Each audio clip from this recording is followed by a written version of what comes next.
Well, thank you very much. We had a terrific meeting. We discussed a lot of things. As you know, I had an excellent phone call with President Putin that lasted for over 2 hours.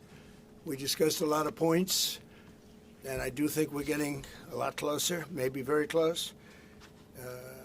And we spoke to all of those great leaders. They're all great leaders. And we had a great talk with them after we were completed. We thought it was appropriate to speak with them.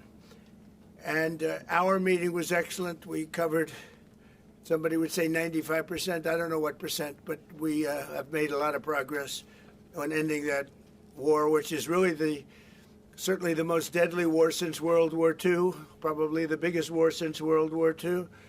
First of all, I would like to thank President Trump for a great meeting at this amazing place in his home in Mar-a-Lago.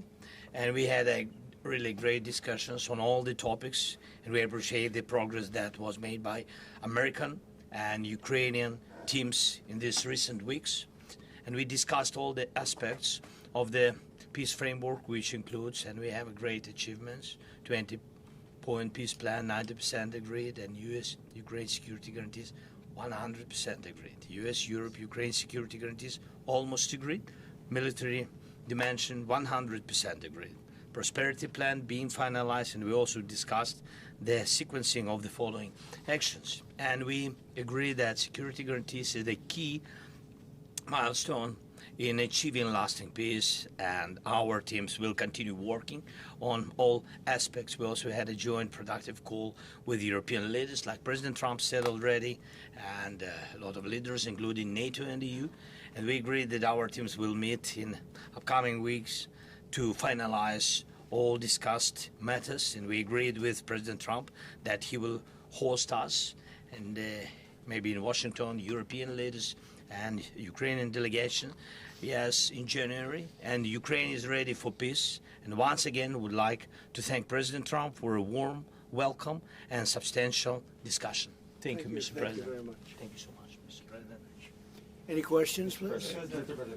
President, have you agreed on the so-called free trade zone on Donbass? How to separate the sites? How to make the separation line? Who will be responsible? The word agreed is too strong. I would say not agreed, but we're getting closer to an agreement on that, and that's a big issue. Certainly, that's one of the big issues, and I think we're closer than we were. Probably it's unresolved, but it's getting a lot closer. That's a very tough issue, but one that I think will get resolved. Yeah, please. Well, I think look, you can say 95%, but I don't like to say percentages. I just think we're doing very well. We could be very close. There are one or two very thorny issues, very tough issues, but I think we're doing very well. We made a lot of progress today, but really we've made it over the last month. This is not a one-day process deal. This is very complicated stuff, but I think when the president says 95, I think, could be close to 95%. Yeah. When we speak about referendum, we spoke that it's one of the key. We can have referendum on any kind of points of this plan. I said that we can use referendum like for the plan, or we cannot use referendum. It's one of the key. We can use, this possibility of parliament to vote according to the law or to have referendum. Doesn't matter. This referendum, if the plan will be very difficult for our society, very difficult, of course our society has to choose and has to vote, because it's their land, the land not of one person, it's the land of our nation for a lot of generations.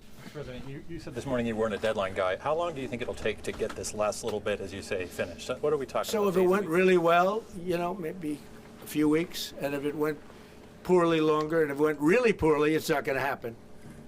That would be a shame. There's that chance also. It's possible it doesn't happen. So in your conversation with President Putin, did you discuss what responsibility Russia will have for any kind of reconstruction of Ukraine post an agreement? I did. They're going to be helping. Russia's going to be helping.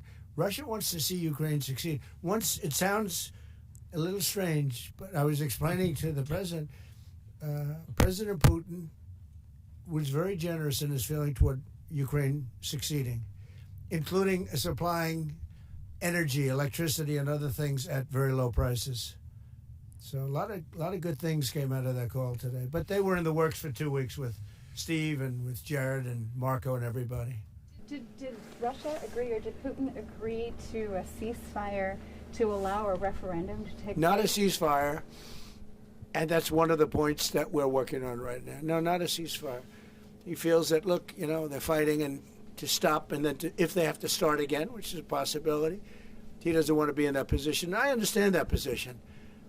The president feels strongly about that or something, but I think we're finding ways that we can get around that. But I understand President Putin from that standpoint. You know, you have to understand the other side. And, you know, I'm on the side of peace. I'm on the side of stopping the war. Thank you, sir. Thank And thanks for lunch. I don't know. Was it a good lunch? Yes, sir. There's no lunch. He walked in. He said, "This place is gorgeous." I don't think he wants to go to the White House anymore. That's the problem. I'm ready to go to the White House. I know. It is. The White House is a very special place, and so is this. I hope you enjoyed it. Thank you very much. So much. Thank you, sir. Thank you, sir. Thank you. No, no. Oh. Thank you.